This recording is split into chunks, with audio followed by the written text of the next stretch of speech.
जल्दबाजी में ना बनाएं कोरोना वैक्सीन। जल्द वैक्सीन बनाने का दबाव डालने से बड़ा खतरा।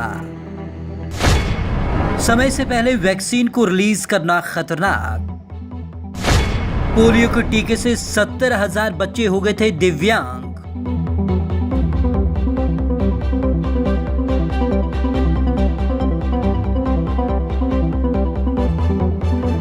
दुनिया कोरोना की काट ढूंढने के लिए कोरोना की वैक्सीन बनाने में लगी हुई है। कई देशों में वैज्ञानिक भी वैक्सीन बनाने को लेकर दिन रात काम कर रहे हैं। लोगों को उम्मीद है कि कोविड-19 की वैक्सीन मास्क और सोशल डिस्टेंसिंग की जरूरत को खत्म कर देगी और वे पहले की तरह जिंदगी जी पाएंगे। हालांकि मेडिकल एक्सपर्ट्स इस जल्दबाजी को लेकर चिंतित भी हैं। कहीं पोलियो वैक्सीन जैसा ना हो जाए हार। एक्सपर्ट चेतावनी देते हैं कि समय से पहले वैक्सीन रिलीज करना फायदे से ज्यादा नुकसान पहुंचा सकता है। 1955 में ओरिजिनल साल्क पोलियो की वैक्सीन को बनाने में जल्दबाजी दिखाई गई थी, लेकिन इससे कोई अच्छे परिणाम नहीं मिले। बड़े स्तर पर वैक्सीन के निर्माण में हुई गड़बड़ी के कारण 70,000 बच्चे पोलियो की चपेट में आ गए थे। 10 बच्चों की मौत हो गई थी।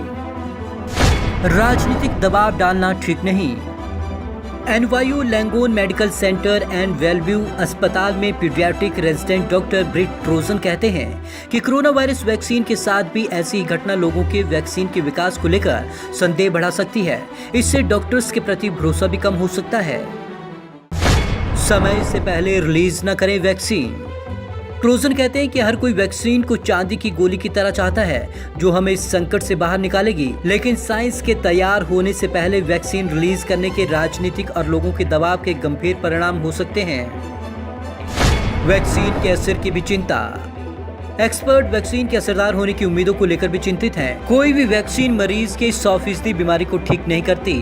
जैसा फ्लू की वैक्सीन के साथ है कि जिन लोगों को वैक्सीन दी गई उन्हें कुछ बीमारी हो सकती है। कुछ लोगों पर टेस्टिंग काफी नहीं।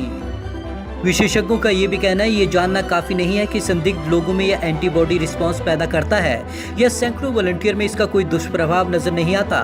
जब तक वैक्सीन लाखों लोगों पर टेस्ट नहीं की जाती, डॉक्टर ये नहीं कह सकते कि ये सुरक्षित है या असरदार है। सामान्य हालात में वैक्सीन बनने में लगते हैं कई साल। सामान्य हालात में इस प्रोसेस को पूरा करने में कई साल लग जाते हैं। हालांकि यह हालात सामान्य नहीं है, इसलिए कोरोना वैक्सीन की टेस्टिंग महीनों तक आ गई। ऐसे में गलतियां होने का जोखिम ज्यादा बढ़ गया है। हालांकि नेशनल इंस्टीट्यूट ऑफ हेल्थ के डायरेक्टर डॉक्टर फ्रांसिस कॉलिंस बताते हैं कि लोगों को असरदार वैक्सीन देने की जल्द में सुरक्षा के साथ कोई समझौता नहीं किया जाएगा। गंभीर बीमारी को रोकने पर ही स्वीकृत होगी वैक्सीन।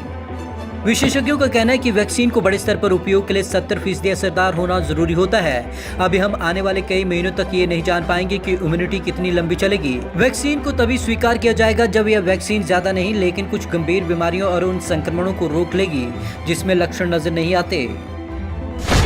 अमेरिका करोड़ों डोज बनाने की कर रहा तैयारी। अमेरिकी सरकार के ऑपरेशन वार्प स्पीड के तहत फैक्ट्रियां असरदार वैक्सीन के करोड़ों डोज बनाने की तैयारी कर रही हैं, ताकि अगर 1 या 2 अप्रूव हो गई तो वैक्सीन भेजने में और देरी ना हो। यही तरीका 1950 में तैयार हुई साल्क वैक्सीन बनाने में अपनाया गया था।